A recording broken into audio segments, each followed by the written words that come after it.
ഊയം നാളുകാർക്ക് ഈ വരുന്ന വിഷുസംക്രമ ഫലങ്ങൾ പൂർണ്ണമായിട്ടും അനുകൂലമായിരിക്കണമെന്നില്ല.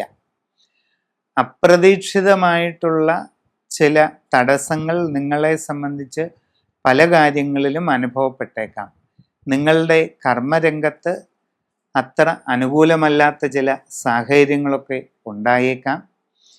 തൊഴിൽ ചെയ്യുന്ന സ്ഥലത്ത് ചില ബുദ്ധിമുട്ടുകൾ അനുഭവപ്പെടാം. വിദേശ തൊഴിലിനു വേണ്ടി ശ്രമിച്ചുകൊണ്ടിരിക്കുന്നവർക്ക് തടസ്സവും കാലതാമസവും ഉണ്ടാകാൻ സാധ്യതയുണ്ട്. അങ്ങനെയുള്ള പരിശ്രമങ്ങളിൽ എന്തെങ്കിലും പോരായ്മകൾ ഉണ്ടാകാതെ വളരെ ശ്രദ്ധിക്കേണ്ടതാണ്. വിവിധ മേഖലകളിൽ സ്വന്തമായി തൊഴിൽ ചെയ്തുകൊണ്ടിരിക്കുന്നവർ തങ്ങളുടെ കർമ്മരംഗം ഒരുവിധമെങ്കിലും ഭംഗിയായി നടത്തിക്കൊണ്ടു പോകുന്നതിന് വളരെ കാര്യമായിട്ട് ശ്രമിക്കുക. ഇല്ലാത്ത പക്ഷം പല ബുദ്ധിമുട്ടുകളും നിങ്ങൾക്ക് അനുഭവപ്പെടേണ്ടതായിട്ട് വന്നേക്കാം. കച്ചവട രംഗത്ത് പ്രവർത്തിക്കുന്നവർക്ക് അപ്രതീക്ഷിതമായ നഷ്ടങ്ങൾ ഉണ്ടാകാൻ ഇടയുണ്ട്. അതുകൊണ്ട് കൂടുതൽ കരുതലും ജാഗ്രതയും ശീലിക്കേണ്ടതാണ്. യാത്രാക്ലേശം, അലച്ചിൽ തുടങ്ങിയ പ്രയാസങ്ങൾക്ക് സാധ്യതയുണ്ട്. 12-ലെ വ്യാഴം നിങ്ങൾക്ക് പല രീതിയിലുള്ള ബുദ്ധിമുട്ടുകൾ വരും കാലത്ത് സൃഷ്ടിക്കാൻ ഇടയുണ്ട്.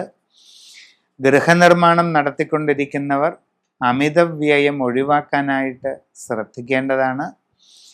കച്ചവട മേഖലയിൽ പുതിയ സംരംഭങ്ങൾ തുടങ്ങുവാൻ ഉദ്ദേശിക്കുന്നവർ കാര്യങ്ങൾ വസ്തുനിഷ്ഠമായി പഠിച്ചു മനസ്സിലാക്കി മാത്രമേ അങ്ങനെയുള്ള കാര്യങ്ങളുമായി മുമ്പോട്ട് പോകാറുള്ളൂ. അത് ശ്രദ്ധിക്കേണ്ടതാണ്.